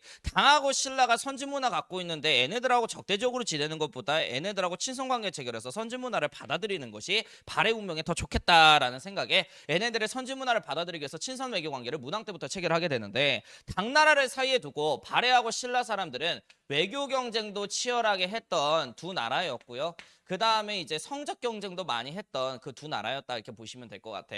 자, 그럼 대표적으로 이 외교 경쟁 사례가 뭐가 있냐면은 요즘에 이런 것까지 다 공부를 해야 될 것 같아. 등재서열 사건이라고 있어. 등재서열 사건. 자, 당나라에서 능력 좋은 외국인 관료를 뽑는 시험을 뭐라고 통칭한다고? 빈공과. 근데 이 빈공과 시험이 한번 열리게 되는데 열때 1등한 사람이 있어. 1등한 사람이 누구냐면은 그 이제 신라의 육두품 최언위라고 하는 사람이 빈공과 시험에 급제를 한 거야. 1등을 해가지고. 그 다음에 2등한 사람이 누구냐면 발해 사람이었던 오광찬이라고 하는 사람이었던 거야. 근데 발해인들 입장에서는 신라인들한테 발렸잖아. 2등 해가지고. 이게 존심이 졸라 상한 거야. 그래서 이 오광찬의 친아버지가 오소도라고 하는 발해인인데, 이 오소도가 발해 황제의 명령에 따라서 당나라에 놀러 갔던 적이 한 번 있었어. 그래서 이 과거제 주관하는 관청을 당나라에서 예부관청이라 그러는데, 예부관청에 들어가서 이 오소도라고 하는 사람이 당나라 예부 관원들한테 뒷돈을 딱 찔러주면서 이렇게 부탁을 한 거야. 내 아들 오광찬이를 1등으로 올려주시고 최원희를 2등으로 낮춰주세요 하면서 성적 조작을 부탁했던 거죠. 근데 이제 예부는 뻑규 여쳐먹어 라는 식으로 이거 거절당한 거게 된 거거든. 근데 이게 국제사회에 알려진과 동시에 발해가 국제적으로 욕먹게 됐던 사건 하나가 있었다라는 거. 이게 등재서열 사건이었고, 그 다음에 이제 두 번째 외교경제 문제는 쟁장 사건이라는 게 터지게 돼. 쟁장 사건. 자, 일단 이제 당나라에서 신년 행사가 있었어. 신년이라고 하는 건 이제 새해가 밝은 거지. 그래서 발해에서도 사신이 놀러 오게 됐고 신라에서도 사신이 놀러 오게 되는데, 신라 대표 사절로 온 게 일반 신하였던 거고 발해는 태자가 사신으로 간 거야. 그러니까 발해 태자 입장에서는 저 신라 사신하고 동석에 앉는 게 불쾌했던 거지. 나는 엄연히 발해의 대통을 이을 태자고 저 새끼는 그냥 관료 새끼인데 저 새끼하고 나하고 똑같은 동석에 앉아 있는 게 싫어서 당나라 황제한테 부탁한 거야. 자기를 상석에 앉혀달라고. 그러니까 당나라 황제가 그냥 거기 앉아 있어 새끼야 라는 식으로 해서 국제적으로 한번 그 쪽팔림 당했던 이 사건을 쟁장 사건이라 그래. 자리 갖다 싸운 거지.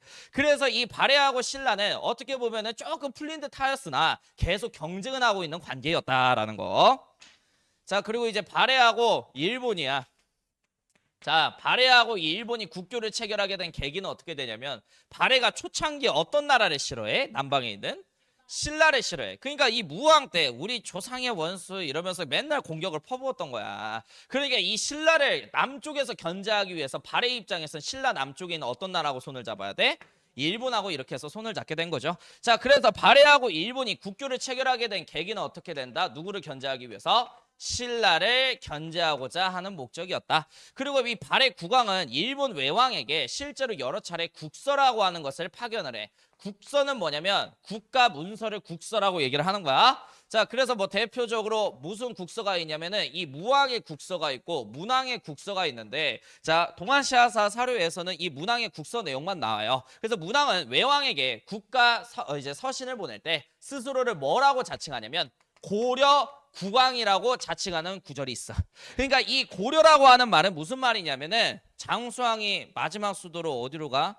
고구려, 평양.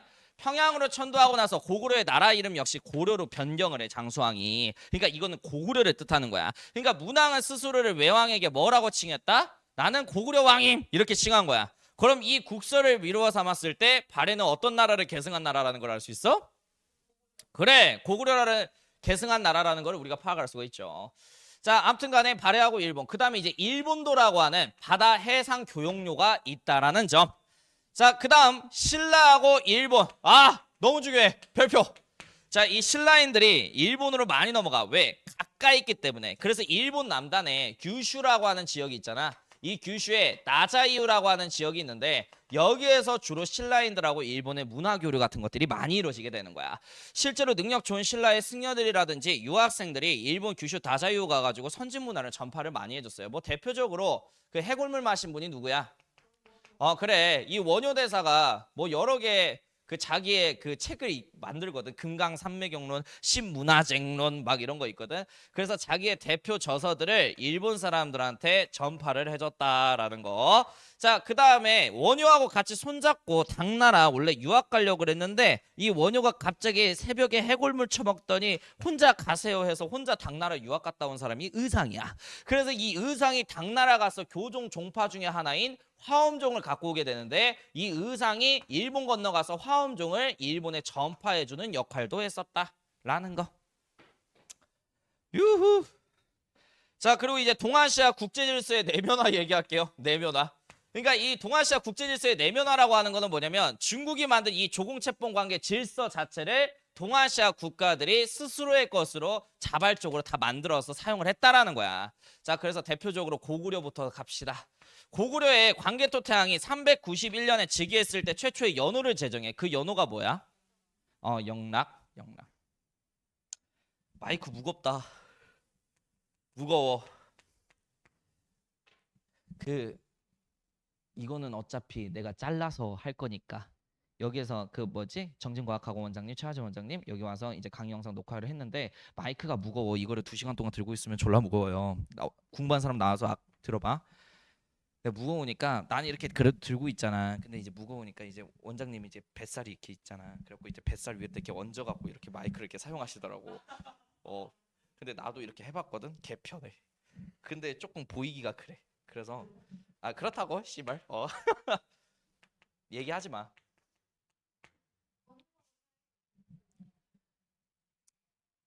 그러니까 내가 이걸 산 게 뭐냐면 그 전환기를 알지?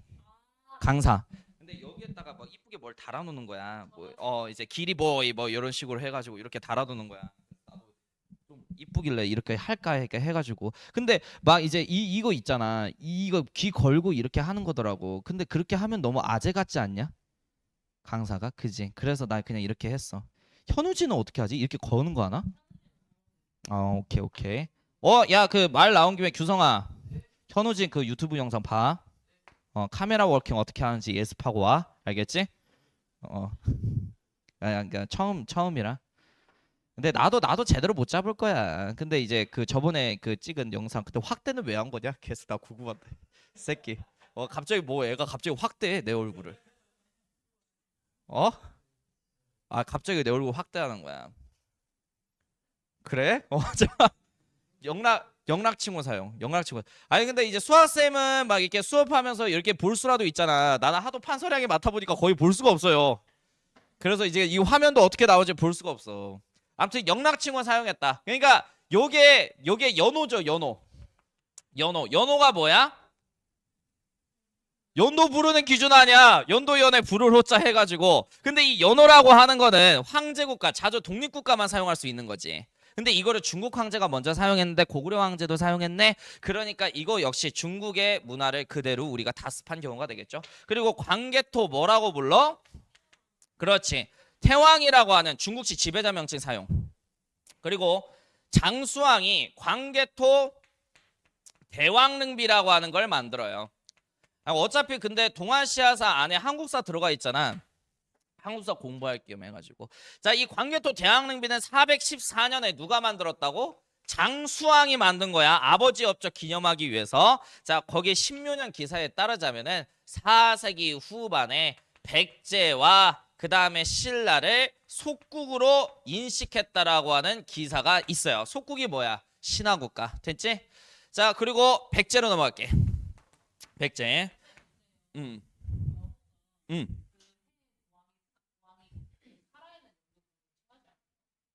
연호 바꿀 수도 있지. 근데 왕이 이렇게 연도 불러 앞으로 시발 거 이러면은 무조건 그렇게 연도 불러야 돼. 영락 1년, 영락 3년 이렇게. 중간에 연호 바꿀 수 있어. 그래서 실제로 우리나라 역사 안에서도 연호 2개 쓰고 계신 분들 있죠. 광조, 광덕, 준풍. 그 다음에 이제 문왕, 대흥, 보력 뭐 이러잖아. 자, 그리고 이제 백제 얘기할게. 백제. 백제도 근데 연호는 사용한다. 칠지도에 태화라고 하는 연호가 실제로 이제 사용되는 게 나왔어요. 그럼 그 태화라는 연호는 누가 사용했냐? 칠지도 하사한 게 누구야? 외왕에게 근초광의 연호인 거야. 그러니까 얘네들도 교과서에는 안 나와 있지만은 연호는 사용했다. 태화라는. 자, 그리고 이제 백제 같은 경우에는 얘네들이 어떤 강에서 출발했지? 서울에 있는 한강에서 출발했어. 자, 그러면 여기 이제 경기도에서 출발한 백제가요. 근초광 때 어디로 영토를 확장해? 충청도와 전라도 인근으로 영토를 확장하지. 그럼 옛날에 이 경기도, 충청도, 전라도를 통틀어 뭐라고 불렀을까? 마한. 그래서 이 백제인들은 마한을 정벌했을 때 당시에 남쪽으로 진격을 한 거잖아. 마한 정벌 당시 경기도 사람들이었던 백제인들은 여기 충청도와 전라도를 점령했을 때 여기에 살고 있는 토착 부족들을 뭐라고 비판을 했냐면 남만이라고 하는 표현으로 비판을 했다라는 거야. 자, 그럼 이 남만은 무슨 뜻이냐면 중국 애들도 처음에 왕조가 시작됐을 때 어떤 강을 중심으로 왕조가 형성이 돼? 황허강이지. 그러니까 중국 애들도 화북 지역부터 출발해서 강남 지역으로 영토를 확장을 시킨 거야. 춘추전국 시대를 거치면서. 그럼 이 화북에 있는 애들 입장에서는 이 남쪽에 있는 애들은 뭐야? 같은 애들이야? 아니면 오랑캐야? 오랑캐야. 남쪽에 있는 오랑캐라는 뜻이에요. 남만이. 중국 애들이 사용하는 남쪽에 있는 애들 비판하는 용어였다고. 근데 이거를 백제가 이게 마한 지역 정벌하면서 그대로 다습해서 썼다라는 거. 자, 그리고 제주도를 옛날에는 뭐라고 불렀냐면 탐라 이렇게 불렀어. 탐라. 고려 충렬왕 때까지 탐라라 그런다. 알겠지? 그리고 이 탐라한테 조공 채봉 관계를 백제 황제가 체결을 해서 감귤 존나 먹었다라는 거. 그 다음에 이제 신라로 넘어갈게요. 신라. 자, 일단 이 신라도 역시 마찬가지로 연호가 있어 없어? 있어요. 법흥왕의 대표적인 연호가 건원이죠.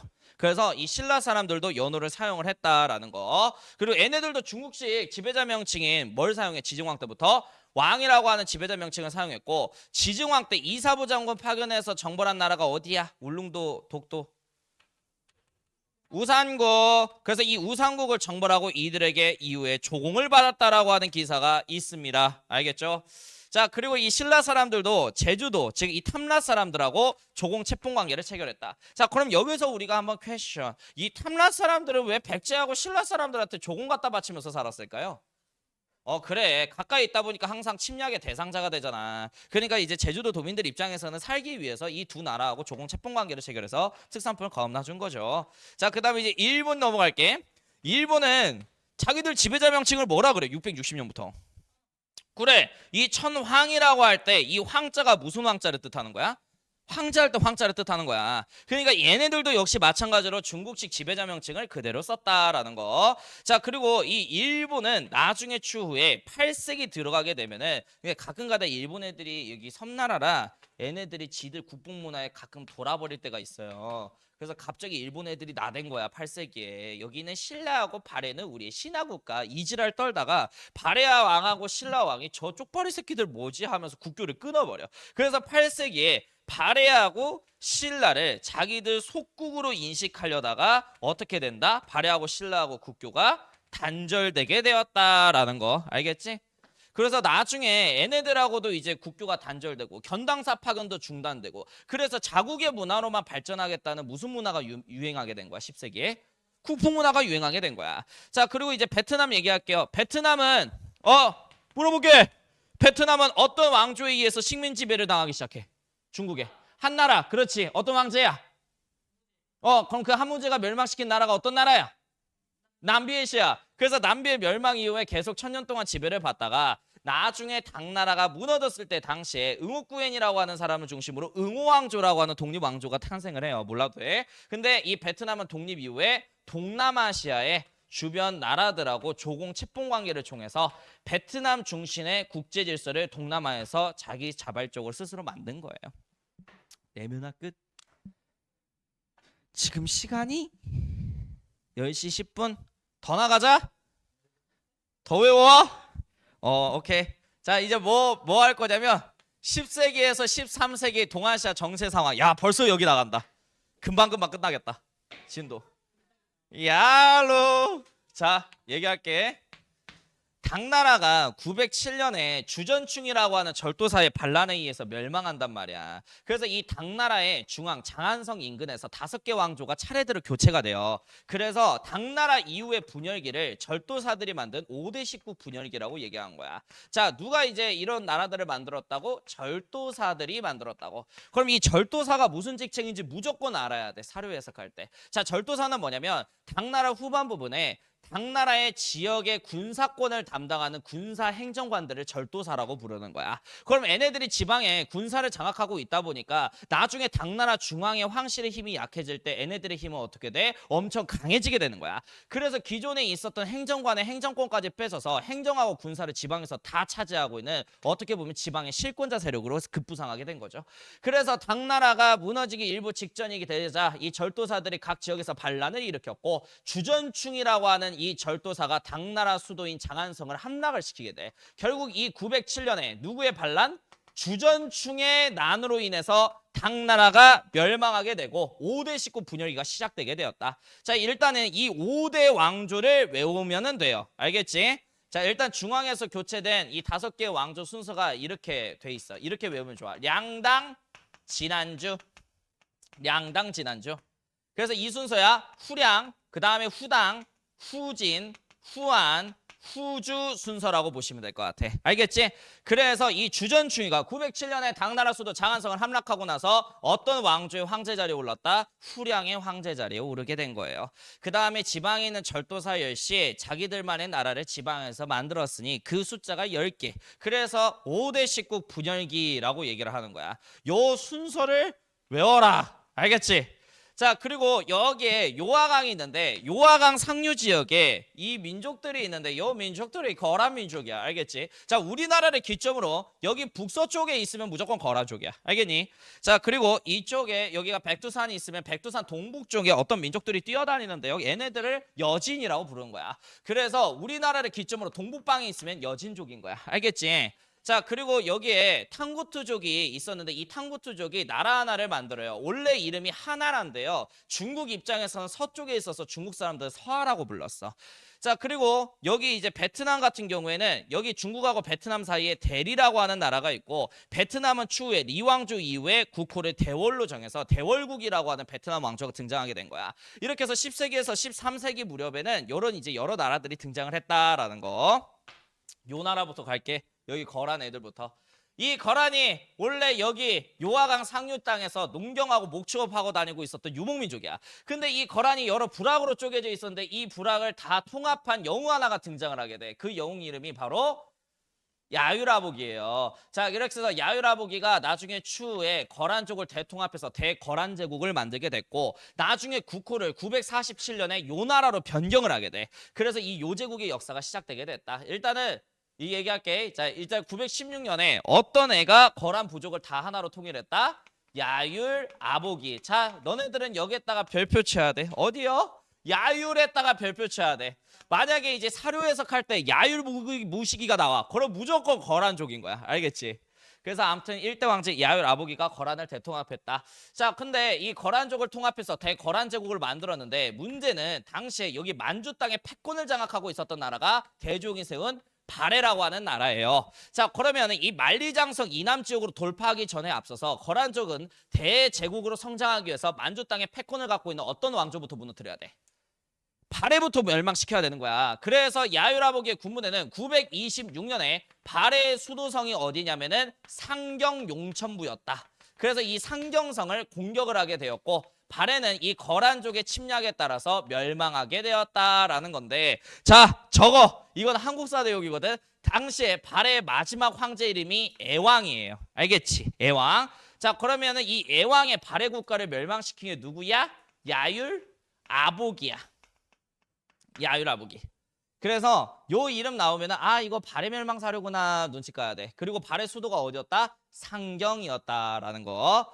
자, 그리고 추후 이 발해 무너뜨리고 나서 요 나라가 국력이 강해지고 나서 나중에 수도를 어디로 정하게 되냐면 상경으로 정하는데, 이 발해의 상경과 요 나라의 상경은 다른 위치에 있다고 생각하면 돼. 이 요 나라의 상경 같은 경우에는 몽골하고 가까운 위치예요. 알겠지? 발해의 상경은 이쯤에 있는데. 그래. 그리고 이제 936년에 이 사건 너무 중요해. 별표. 이거 무조건 외워. 자, 936년에 이때 당시 이제 후당에 진양이라고 하는 지역이 있다. 여기에 군사권을 장악하고 있는 절도사가 하나 있었는데, 이 절도사 이름이 석경당이라고 하는 사람이었던 거야. 근데 이 석경당은 정변을 일으켜서 후당을 무너뜨리고 자기의 새 왕조를 만들고자 했었던 사람이야. 근데 이 진양 지역에 석경당이 갖고 있는 병력이 너무나도 없어. 혼자만의 힘으로 불가능하겠지, 정변은. 그래서 이 진양의 절도사 석경당이가요, 요 나라의 황제 태종 아율덕광이라고 있다. 자, 요거 별표. 태종 아율덕광. 그래서 이 야율덕광이라고 하는 황제한테 도움을 요청한 거야. 군대를 빌려주래. 그래서 자기가 중국의 새 왕조의 황제 자리에 오르게 된다면 요 나라가 원하는 것을 드리겠다라고 약조를 한 거야. 그래서 이 진양의 절도사였던 이 석경당이와 요 나라의 황제였던 태종 야율덕광 씨가 연맹을 해서 후당 정부를 무너뜨리고 석경당이를 왕의 자리에 추존을 시켜주게 된 거야. 이렇게 해서 후당이 무너지고 나서 이 후진의 1대 황제 자리에 오른 게 석경당이었던 거야. 그럼 석경당 입장에서는 요 나라 황제 야율덕광한테 고마워 안 고마워?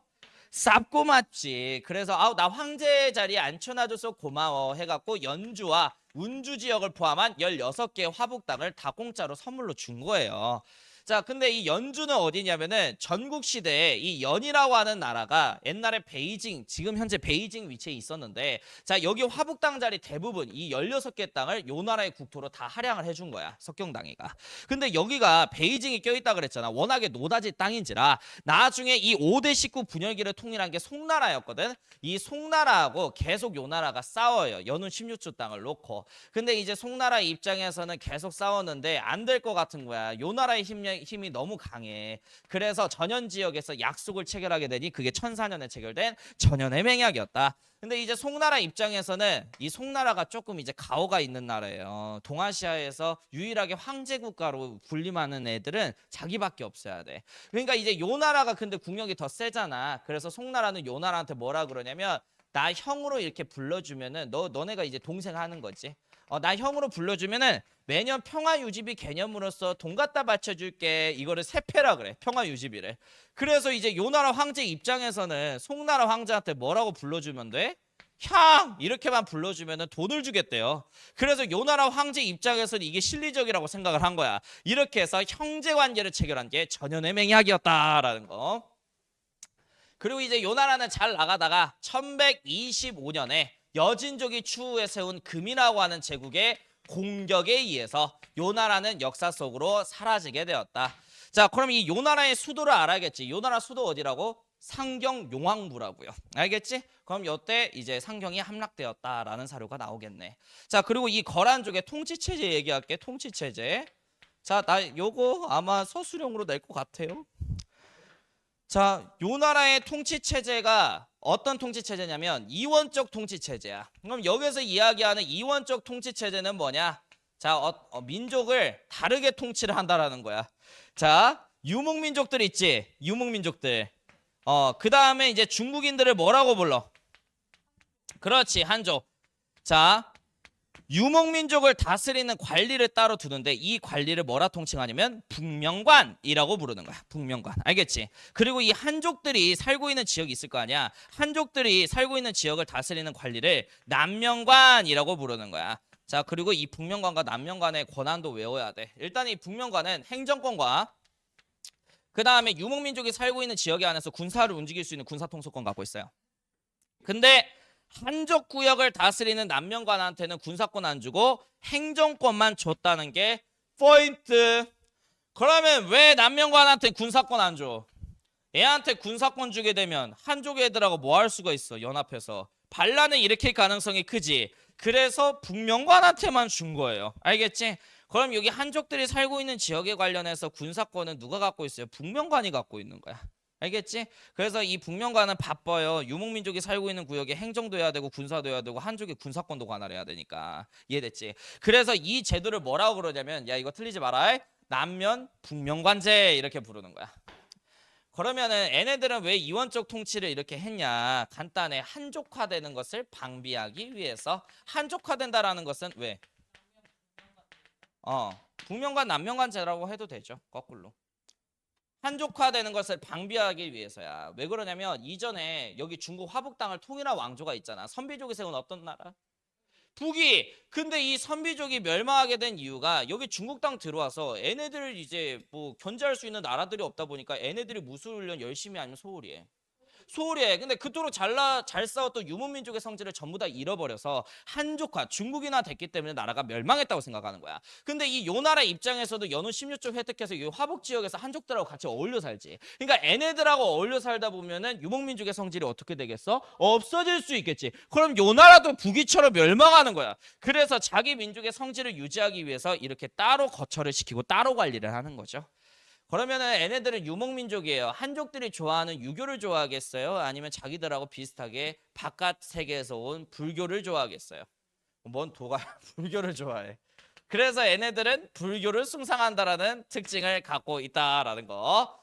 자, 그리고 얘네들이 능력 좋은 관리들을 선발하기 위해서 중국 애들이 시험하고 있는 인사들도 있잖아. 과거제를 시행은 했다라는 거. 근데 대부분 고위 관직은 다 어떤 민족이 독차지했겠어?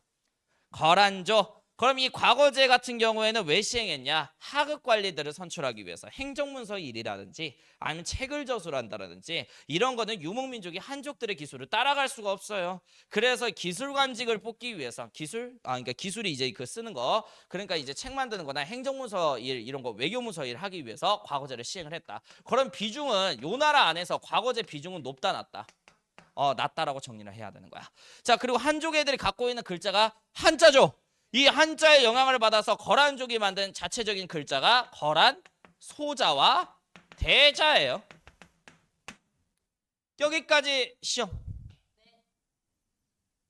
고생했어.